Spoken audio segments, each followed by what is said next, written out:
하나님 말씀 히브리서 6장 말씀입니다. 히브리서 6장 1절로 20절까지 교독합니다. 그러므로 우리가 그리스도의 도의 초벌을 버리고 죽은 행실을 회개함과 하나님께 대한 신앙과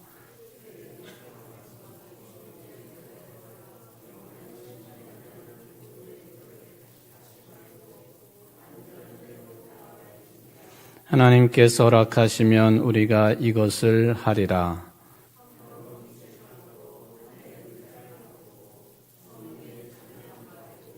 하나님의 선한 말씀과 내세의 능력을 맛보고도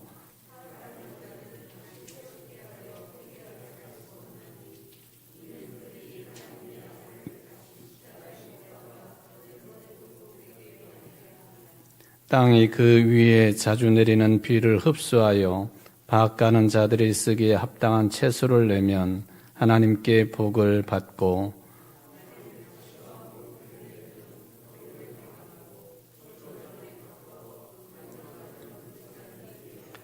사랑하는 자들아, 우리가 이같이 말하나 너희에게는 이보다 더 좋은 것, 곧 구원에 속한 것이 있음을 확신하노라.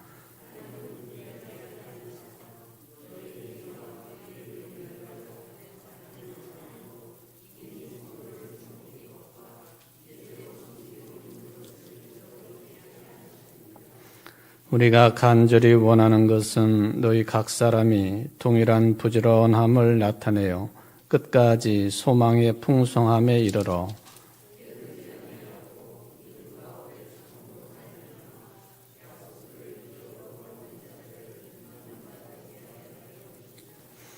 하나님이 아브라함에게 약속하실 때에 가리켜 맹세할 자가 자기보다 더 큰 이가 없으므로 자기를 가리켜 맹세하여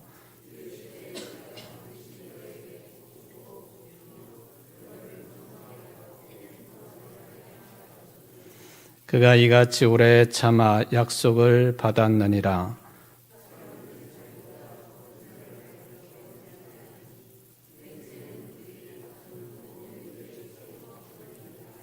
하나님은 약속을 기업으로 받는 자들에게 그 뜻이 변하지 아니함을 충분히 나타내시려고 그 일을 맹세로 보증하셨나니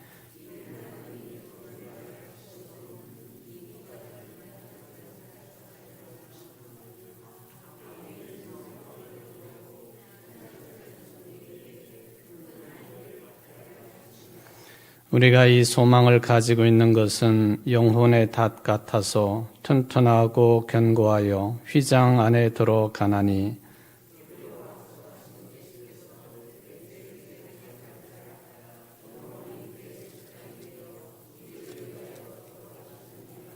아멘.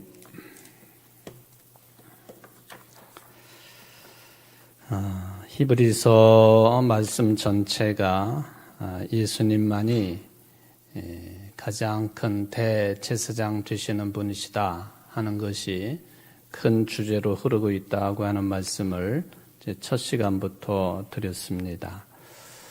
바로 우리의 큰 대제사장이 되시는 그 예수님을 그리스도로 한번 믿게 되면 구원의 은총에 들어가게 되는 것인데 2000년 전의 초대교회 상황이 그렇게 변질되지 아니하고 신앙을 잘 유지한다고 하는 것이 쉬운 때는 아니었다라는 것을 우리는 먼저 생각할 필요가 있겠습니다. 물론 지금도 마찬가지죠. 무슨 말이냐 하면 예수를 그리스도로 믿고 또 구원의 은총을 누리기도 했고 또 회개하고 세례도 받았고 그래서 하나님의 나라의 백성이 된 사람들 가운데에는 그것을 완전한 데까지 나아가는데 실패를 하고 도중에 포기하는 사람들이 있었다. 그래서 1절부터 6절까지의 내용을 다루면서 우리들이 이제 6절 말씀을 이제 몇 차례 제가 언급을 했는데, 그 4절, 5절, 6절이 이제 뭐 내용상으로 보면은 한 덩어리의 말씀이라고 보여집니다. 한 번 빛을 받고 하늘의 은사를 맛보고 성령에 참여한 바 되고 하나님의 선한 말씀과 내세의 능력을 맛보고도 타락한 자들은, 여러 가지를 이제 예를 들었습니다. 이 외에도 예수를 그리스도로 믿은 사람들이 누릴 수 있는 그 영적인 영역이 다수 있겠지만은 몇 가지만 이제 거론을 했죠. 한 번 빛을 받고 빛을 받았다. 예수를 그리스도로 믿고 빛을 받았다. 그리고 두 번째 하늘의 은사를 맛보고, 세 번째 성령에 참여한 바 되고, 4절만 해도 세 종류의 어떤 영적인 상태를 이야기하고 있죠. 이것은 온전한 상태를 이야기하는 것입니다. 그리고 5절에 보면은 하나님의 선한 말씀과 내세 능력을 맛보고도, 이게 하나님의 선한 말씀, 내세 능력을 맛봤다. 여러 가지가 예수를 그리스도로 신앙 고백할 때에 누릴 수 있는 영적인 축복에 관한 그런 내용들이죠. 빛을 받았다, 은사를 맛보았다, 성령에 참여한 바 되었다, 하나님의 선한 말씀과 내세의 능력도 맛보았다. 여러분은 이 4, 5절에 거론되고 있는 어떤 영적인 축복, 이 가운데 여러분들은 특별히 나는 이런 것에 큰 은혜를 누리고 있습니다 하는 부분이 있으리라고 생각이 되어집니다. 자, 이렇게 처음으로 예수를 그리스도로 믿고 이런 그 영적인 축복을 누리며 살다가 6절에 보면 타락한 자들은, 그렇게 이제 표현을 했습니다. 타락한 자들. 다시 새롭게 하여 회개하게 할 수 없나니. 왜 그러냐? 이는 그들이 하나님의 아들을 다 십자가에 못 박아 드러내놓고 욕되게 함이라. 우리가 가끔 기도를 할 때마다 이런 일들이, 이런 생각들이 예수님을 다시 십자가에 못 박는 게 아닙니까? 하는 내용으로 저도 뭐 그런 기도를 드릴 때가 있고요. 여러분들이 이제 회중 기도 하실 때에도 그런 내용을 기도 내용으로 삼는 경우가 가끔 있습니다. 하나님, 우리가 이렇게 사는 것이, 이렇게 생각하는 것이 또다시 예수님을 십자가에 못 박는 일이 아닙니까? 하는 조심스럽기도 하고 또 후회가 되는 그런 내용들을 이제 기도로 삼는 경우가 있다 하는 것이죠.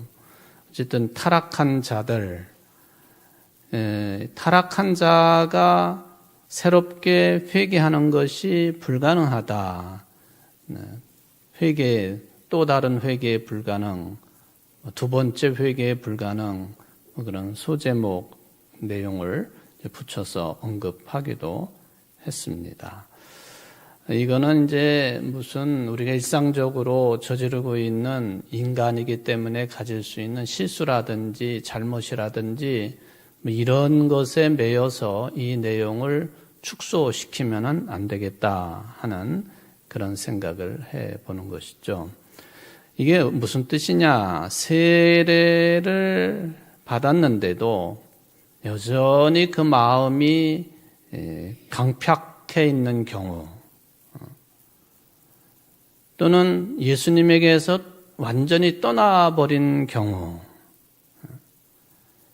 그러니까 구원의 은총을 맛보고 또 영혼의 축복을 누리며 살다가 마음이 갑자기든 뭐 서서히든 간에 강팍하게 돌아서는 경우, 그리고 더 중요한 것은 예수님께로부터 그 마음이 완전히 떠나버린 상태일 경우에는 두 번째 회개를 한다 해도 그건 불가능하다. 이런 개념으로 제가 말씀을 드렸습니다. 그렇게 되지 않기 위해서, 그리고 완전한 대로 나아가기 위해서 신앙의 훈련이 반드시 필요하다 하는 것이죠. 오늘 이처럼 수요일 저녁 시간에 나오셔서 이제 책별로 또는 장별로 이렇게 말씀을 나누는 것도요, 신앙의 훈련이거든요. 정해진 시간에 교회 온다, 이것도 훈련입니다. 훈련. 또 뭐 여러 가지가 다 훈련에 포함될 수가 있겠죠. 군인들이 훈련을 하지 아니하면 그 참 막상 전쟁이 나거나 또는 자기네 영토를 지켜야 될 때에 훈련되지 아니한 군인들은 질 수밖에 없는 거죠. 요즘에 우리나라의 그 방위 산업에 대해서 제가 벌써 몇 차례 언급을 드렸는데, 우리나라의 방위 산업이 뭐 갑작스럽게 이제 전 세계에 두각을 나타내고 있을 뿐만 아니라 지금 얼른 끝나야 되는데, 저 미국하고 이스라엘이 이란을 대항해서 전쟁을 벌이고, 참 그게 어떤 의미가 있는 전쟁인지 세계 사람들이 다 그거는 해서는 안 되는 전쟁이라고 얘기함에도 불구하고 하루에 미국이 쏟아붓는 전쟁 비용이 이것저것 다 합쳐서, 그러니까 군인들 유지하는 비용, 항공모함 띄우는 비용, 또 뭐 미사일 쏘는 비용, 뭐 등등등 다 해가지고요, 하루에 최소한 20억 달러 정도 사용하고 있다. 20억 달러요. 뭐 그것도 적게 잡은 거라고 해요. 20억에 30억 달러 정도 사용하고 있는 것이다. 이전에 이라크와의 전쟁에 비해서도 몇 배를 지금 더 사용하고 있는데, 이겼다고 볼 수도 없겠고요. 어쨌든 이러한 전쟁이 벌어지니까 우리나라의 방산업이 특별히 두각이 되어지고, 그게 왜 가능하냐? 우리나라는 항상 이게 지금 휴전선을 중심에 놓고요, 언제든지 전쟁을 할 수 있는 준비를 해야 되는 나라란 말이죠. 그거는 군인들 훈련도 마찬가지이고, 또 신무기가 되었던 뭐 어쨌든 무기를 개발하는 일도 마찬가지고요.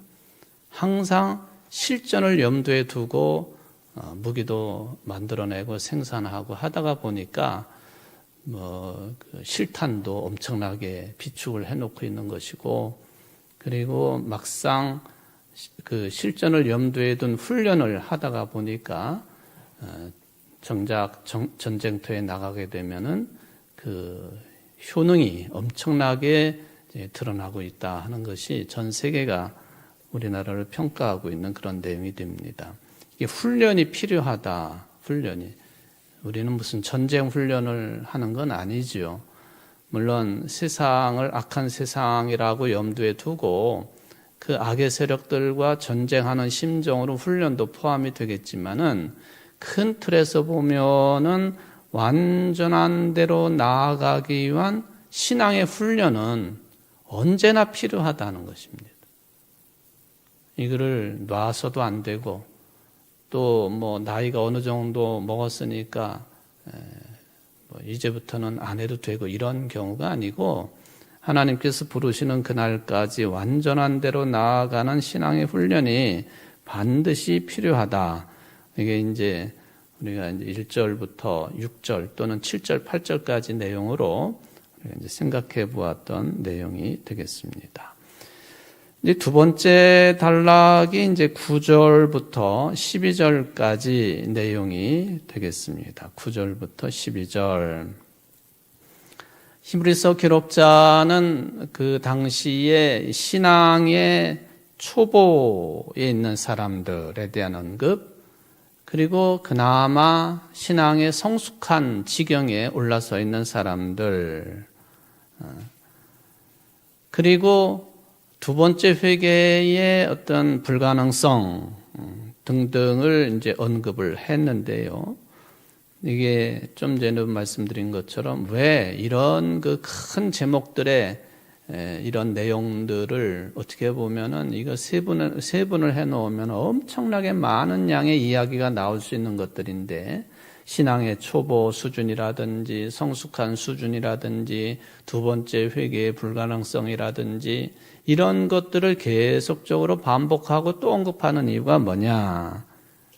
신앙인들로 하여금 역시 성숙한 신앙, 참된 신앙에 이르게 하기 위한 목적이 있다 하는 것입니다. 그게 이제 분명하지요. 또는 신앙의 근본에 들어가게 하려고 하는 그런 목적으로 이런 말씀들을 기록으로 남겨놓았고 오늘날도 우리는 이 말씀을 읽게 된다 하는 것이죠. 바로 그런 자세를 가지고 이제 신앙생활을 해야만이 신앙의 성장도 있는 것이고 또 신앙의 능력도 이미 우리 믿는 자들에게는 주신 바 되었는데 그 신앙의 능력도 겉으로 드러나게 되어 있는 것이고요. 근데 이제 물론 목사가 이렇게 쉽게 말로 표현한다 그렇게 생각하실 수도 있어요. 왜냐하면 이런 여정이 신앙의 여정이 쉽지만은 않기 때문에 그렇단 말이죠. 참 쉽지 않습니다. 그래서 신앙생활을 오래 하면 할수록 어떤 경우로 이게 나뉘어지느냐 하면은 하나는 대개 형식적인 신앙으로 흐르는 경우가 있고요. 또 하나는 이제 초대교회 때부터 흔히 드러나 있던 그런 현상 중에 하나인 것처럼 이게 어떤 열광주의에 빠져버리는데 열광주의에 빠지는 것도 기독교 역사의 한 흐름으로 우리가 잡히는 거기 때문에 그걸 무조건 안 된다 그렇게 평가하는 것도 위험한 일이지만은 여기 열광주의에 빠진다고 할 때 단서가 붙어 있어요. 자기 열광에 빠져버리는 경우, 형식적인 신앙관으로 흘러버리든지 아니면은 스스로 자기 영광에 빠져버리는 경우 또는 열광에 빠져버리는 경우 그런 차원에서 보면은 물론 우리 기독교에만 이 열광주의가 있는 건 아니에요. 이슬람 교회도 있고 힌두 교회도 있고 불교회도 있고 심지어는 가톨릭에도 있고 그렇습니다. 제가 어젠가요 어떤 뉴스 기독교 또는 가톨릭에 관한 뉴스를 이렇게 훑다가 보니까 우리 한국의 가톨릭 주교회의단에서 이거는 금해야 된다, 조심해야 된다라고 주의를 주고 또 이런 내용들을 아시아의 여러 가톨릭 교인들에게도 알려질 수 있도록 그런 루트를 통해서 이제 홍보를 하고 한 그런 내용이 있다. 그런 내용입니다. 그 내용이 뭐냐 하면은 저 전라남도 나주에 가보면은 이거 옛날부터 있었던 일인데요. 나주 성모 발현이라고 해가지고요. 그래서 그 내용은 그냥 제목만 늘 듣고 있었는데 그 실상이 뭔가 하고 관련된 자료 또는 동영상들을 보니까 이거는 완전히 무당이 굿하는 겁니다. 가톨릭의 겉모습은 가지고 있어요. 성모상도 있고 다 있는데 근데 제가 느끼기에는 이게 무슨 무당이 굿하는 것이지 이게 무슨 가톨릭의 또는 기독교의 점잖은 모습일까? 정통의 모습일까? 이것을 이제 질문을 하게 되는 거죠. 그러니까 이거는 기적도 아니다. 발현도 아니다. 아예 그냥 우리나라 전체 가톨릭 주교회의가 모여가지고 그거를 딱 다시 한번 주의 경고를 주는 그런 일을 했습니다. 제대로 된 신앙하고요, 자기 열광에 빠지는 거하고는 이거는 근본적으로 차이가 있는 겁니다. 정말 다른 것이에요. 우리가 추구해야 될 것은 항상 기본은 하나님의 말씀에 있단 말이죠. 그러니까 하나님의 말씀, 성경 말씀이 말씀하고 있는 하나님의 역사, 하나님의 통치, 또 부활이라든지 종말이라든지 생명이라든지 이런 거에 대한 그 기초, 말하자면 근본, 이 근원적인 거에 대한 관심이 우리가 풍성해야지 이제 열광주의적인 것과 비교를 해보면은 그거는 아주 다른 모습이다 하는 거예요. 저는 예수 그리스도로 말씀을 드리면은, 복음의 내용으로 말씀을 드리면은 십자가의 고난과 부활이라든지 또 예수님께서 해주신 약속이라든지 가르침이라든지 이런 근원에 우리의 마음이 가 있어야지, 그렇지 아니하고 의도적으로 만들어낸 것이라든지 또는 잘못 해석된 부분에 이제 끌려다닌다든지 이런 것들은 매우 주의를 기울여야 된다 하는 거예요. 바로 이런 신앙의 근원, 흔들림이 없는 하나님의 말씀에 근거되어서 나타나는 신앙의 내용이나 또 영적인 축복이나 이런 것에 우리의 마음이 가 있어야 되고 생각이 가 있어야 되고, 그러다가 보니까 완전한 대로 나아가려다가 보니까 나는 더 공부해야 되겠다, 또 훈련을 쌓아야 되겠다, 거기에 이제 천착을 하게 된다 하는 것이죠. 그래야만이 우리의 신앙이 초보 수준에 머물지 아니하고 딱딱한 음식도 먹을 수 있는 어른의 수준, 성숙한 수준에 도달할 수 있겠다. 그래서 지금 이제 신앙 성장을 위해라고 하는 제목의 세 번째 말씀을 생각하고 있는데요. 그런 신앙의 성숙, 이것을 좀 우리가 누려야 되겠다. 물론 모든 교인들이 다 똑같은 수준으로 올라설 수 있느냐? 제가 볼 땐 그것은 쉽지 않은 일이기는 합니다. 어느 때 보면은 정말 어린아이 수준의 신앙관에서 헤어나지 못하는 분들이 계세요. 제가 이제 여러분들 우리 교회 목회자 생활만 따져도 28년, 29년 정도 되거든요. 굉장히 오래됐잖아요. 부목사 생활까지 포함해가지고. 이번 주가 아닌가요? 20일이 금요일인지 제가 이 교회 온 지 딱 23년 되는 날인데, 보지 않습니까? 목회자의 눈으로 본단 말이죠.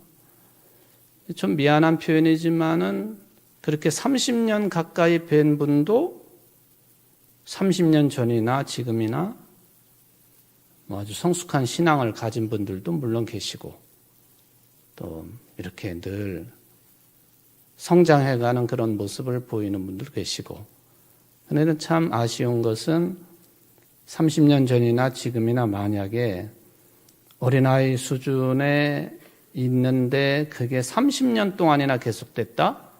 그러면 참 아쉬운 이야기죠. 근데 그거를 아무리 길고 나는 목사가 와도요, 그거 똑같은 수준으로 올리기는 참 쉽지 않은 이야기입니다. 저는 그건 인정을 합니다.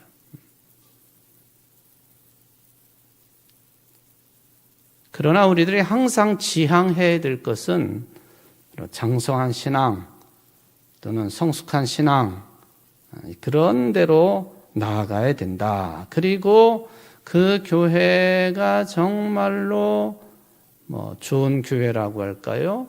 그런 교회로 이야기 되려면 이런 장성한 수준의 신앙을 가진 사람들이 훨씬 더 지배적으로 많아야 된다. 그건 분명한 사실이지요. 어떤 모임을 하는데 우리가 흔히 하는 말로 미꾸라지 한 마리가 온 물을 다 흐리게 한다 하는 그런 말이 있듯이, 어떤 모임을 하든지 간에 이 성숙을 지향하지 아니하고 퇴보를 지향하는 사람들이 힘이 더 세워지고, 그리고 말소리가 더 커지고 그래 놓으면 그 결과는 뻔한 것 아니겠습니까? 그러니까 성숙한 신앙으로 나아가려고 기도하고 무던히 애쓰고 순종하고 뭐든지 다 하나님의 말씀, 거룩한 말씀, 생명의 말씀을 기초로 해서 볼 줄 알고 하는 그런 교인들이 많아지는 신앙 공동체라고 한다면 신앙의 성숙을 지향하는 그런 신앙 공동체 교회라고 이야기할 수 있겠고, 여러분들 모두가 그런 쪽으로 이제 노력을 하는 사람들이 되어야 된다 하는 말씀이죠. 이제 9절부터 12절까지 내용인데요. 조금 여기서 우리가 좀 주의 깊게 받아들여야 될 단어 또는 의미가 있습니다. 뭐냐 하면은 참된 신앙, 온전한 신앙 또는 신앙의 근원이 뭐냐 할 때에 여러분들이 이제 11절, 12절에 이제 나오는 내용이라고 볼 수가 있겠는데요. 세 종류 내용입니다. 소망, 또 믿음, 오래 참음, 요 세 단어입니다. 참된 신앙으로 나아가는 데 있어서 또는 신앙의 근원으로 우리가 나아가는 데 있어서 중요하게 히브리서 기록자가 언급하고 있는 세 종류의 신앙적인 개념, 소망, 믿음, 오래 참음. 이것은 사도 바울의 신앙적인 흐름하고도 맥을 같이 한다고 볼 수가 있겠죠. 데살로니가 교회의 칭찬의 내용도 여기에 이제 포함이 될 수가 있겠습니다. 소망과 믿음과 오래 참음. 이제 오래 참음은 한 단어로 이야기하면 인내라고 하는 그런 용어가 되겠죠. 우리가 보통 이제 이 세 가지를 많이 이야기를 합니다. 근데 이제 이게 정말로 어떤 개념을 가지고 있느냐 하는 것을 좀 더 깊이 알면은 훨씬 더 성숙한 신앙을 지향하는 데 도움이 되겠습니다. 희망 또는 소망이라고 하는 그런 이야기를 이제 많이 합니다. 특히 우리들은 소망을 품고 있는 사람들이다. 우리 그리스도인들은 그런 이야기죠. 물론 거기에는 내가 몸이 죽더라도 천국에 간다. 이것도 하나의 소망입니다.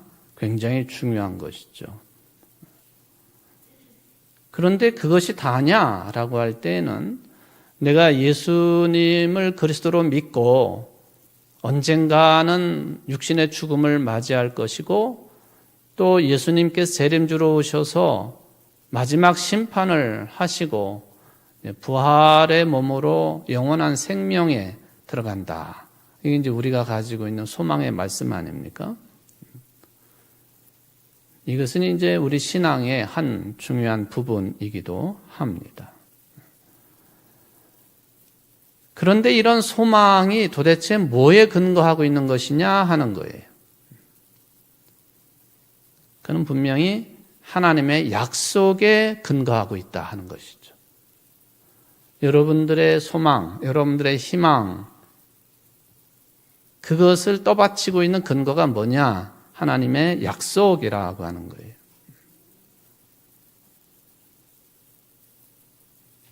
그리고 이런 것들이 믿음도 그렇고 소망도 그렇고 오래 참음도 다 하나님의 약속이라고 하는 근거를 두고 이런 내용들이 이제 해석되어져야 된다 하는 그 말씀입니다. 여기서 이제 약속이라고 하는 말을 또 여러분들이 좀 생각을 좀 해볼 필요가 있겠습니다. 약속이라고 하는 말.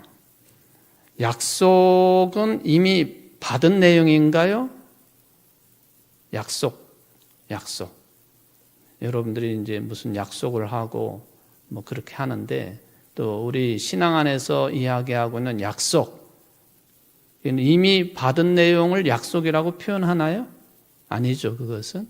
아직 이루어지지 않은 상태를 약속이라고 우리가 이야기하고 있죠.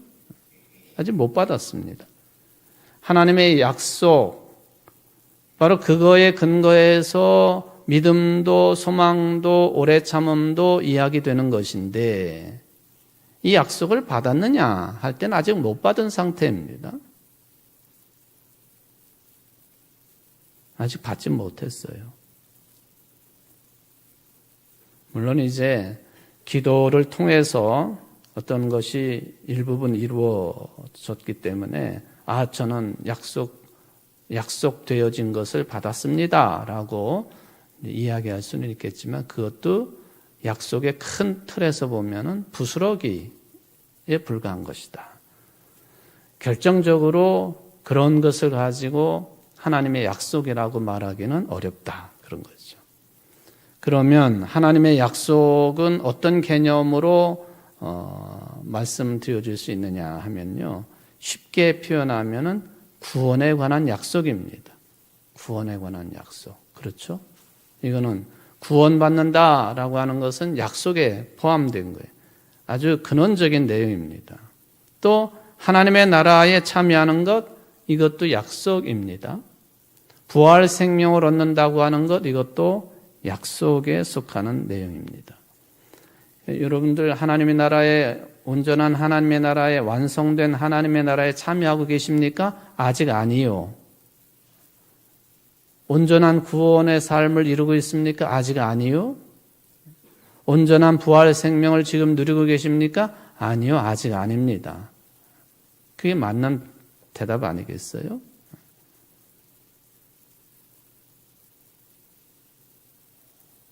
하나님의 약속이라고 하는 개념이 우리를 지탱하고 있는 굉장히 중요한 개념이다라고 하는 것이죠. 그러니까 여러분들이 가지고 계시는 성경책 자체도 구약, 신약 그렇게 부르지 않습니까?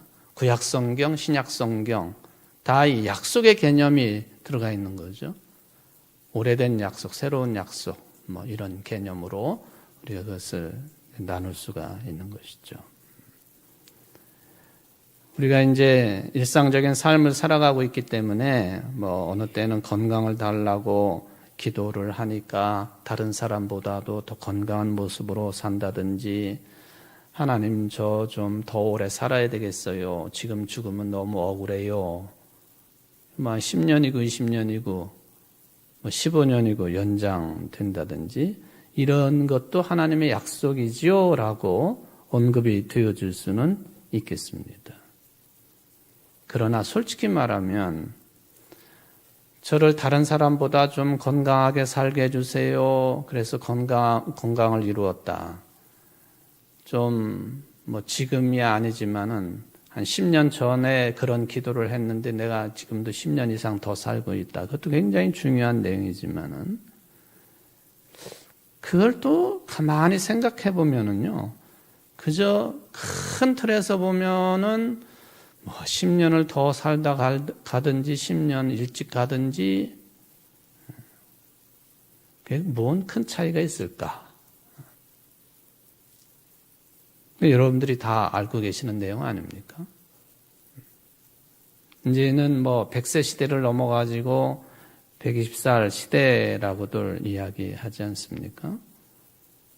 좋아요. 뭐 평균 나이에 비해서 한 40살 가까이 더 살아서 120살까지 산다. 무슨 이득이 있을까요? 또 무슨 유익이 있을까요? 아무리 생각해 보아도 120살까지 산다. 별 유익이 없을 것 같아요. 별 유익이. 늘 말씀을 드리지만은 나 혼자 120살까지 살아가지고 뭘 유익이 있겠느냐 하는 거죠. 옆에 가까운 사람들은 다 벌써 세상 떠나고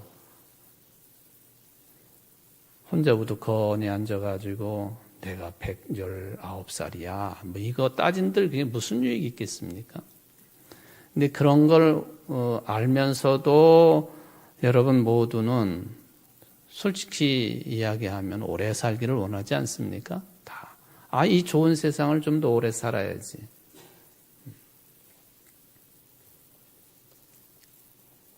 어제 오영복 장로님 병원에 오랜만에 신방을 갔다 왔는데요.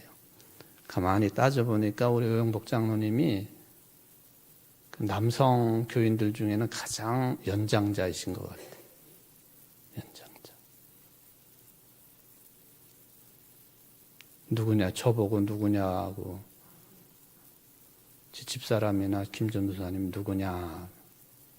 제가 이제 마스크를 쓰고 갔었기 때문에 마스크를 벗고 잘 이제 알아듣지도 못하시지만은, 장로님, 저 이건희 목사예요. 그랬더니 그걸 알아들으세요. 그냥 떨리는 목소리로 이건희 목사요? 눈에 눈물이 그렁그렁 맺히셔가지고, 내가 하여튼 그 자리에서 이렇게 가만히 따져보니까 남자 교인 중에는 가장 연장자, 우리 오장로님이 아니신가 그런 생각을 해봅니다. 그래도 그렇게 많이 얼굴이 못 볼 정도로 상하시거나 그러지는 않으셨어요.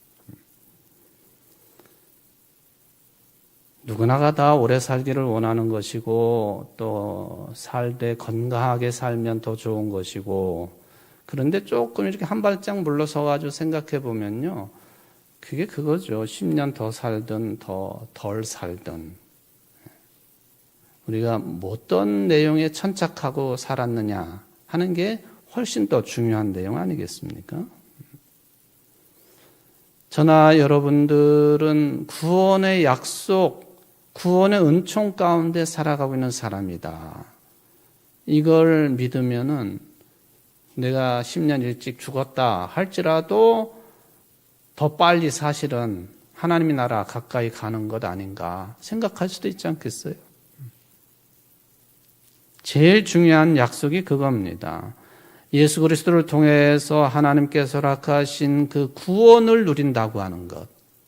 이게 하나님께서 우리에게 약속해 주신 가장 소중하고 핵심적인 약속입니다. 구원의 약속이다 하는 것이죠. 이것을 다르게 표현하면은 부활의 약속이 될 수도 있고, 또 다른 말로 표현하면은 영원한 생명에 대한 약속이라고도 말할 수 있겠죠. 요한계시록은 이런 내용들을 갖다 표현할 때에 여러분들 귀에 익숙한 표현이죠. 새 하늘과 새 땅이라고도 표현을 했습니다. 구원의 약속, 부활 생명의 약속, 영원한 생명의 약속, 새 하늘과 새 땅에 관한 약속. 표현은 다르지만은 개념에는 큰 차이가 없다라는 그런 말씀입니다. 근데 이런 개념들은 너무 큰 내용이라서요. 또 너무 절대적인 내용들을 담고 있기 때문에 무슨 설교를 하거나 성경 공부를 하거나 하면서 간단하게 한두 마디로 정리해낼 수 있는 내용이 결코 아니라는 것입니다. 그래서 신약 성경이 기록이 되어지고, 복음서는 복음서대로, 사도 바울의 서신서는 서신서대로, 요한계시록은 요한계시록대로 그렇게 표현을 하는 거죠. 한두 마디로 끝나는 게 아닙니다. 바로 이 하나님의 구원의 약속에 근거한 신앙의 삶을 저도 살고 여러분들도 살고 있는 것인데, 거기에는 흔들림이 없어야 된다 하는 것입니다. 아무리 예수를 열심히 믿은 것 같지만 마지막 순간에 와가지고 예수가 누구요? 그래 놓으면 어떻게 하겠어요? 예수가 누구요? 그런다든지, 부활이 있는 거요? 그런다든지, 아이고 영원한 생명이 뭔 의미가 있어? 내가 이렇게 죽으면 그만이지 한다든지, 새하늘과 새 땅, 어두운 죽음의 터널을 가고 있는데 무슨 새하늘과 새 땅이요? 이렇게 한다든지, 그러니까 이게 끊임없이 신앙의 훈련이 이루어지지 아니하면 이런 개념들조차도 흐려지고 결국에는 잊어버려지고 몸에 박혀 있다든지 우리 인식을 지배한다든지 하지 못하고 그렇게 되는 것이다. 안타까운 일이 될 수가 있겠습니다. 여러분들 항상 그것은 늘 기억하고 사시기를 바랍니다. 내가 삶이 힘들고 여러 가지로 세상 돌아가는 것들 다 그렇고 하지만은 나는 그래도 하나님께서 나를 사랑하시고 은혜를 베푸셔서 독생자 예수 그리스도를 통해서 하나님께서 허락하신 구원의 은총 가운데 날마다 거듭나고 있고 날마다 나아가고 있다. 이게 충만하시기를 바랍니다. 그러면 성장하는 믿음이 됩니다. 성숙해지는 믿음이 되는 것입니다. 기도하십시다. 고마우신 하나님 아버지, 오늘도 우리를 부르시고 하나님께서 허락하신 말씀을 듣게 하시니 감사를 드립니다.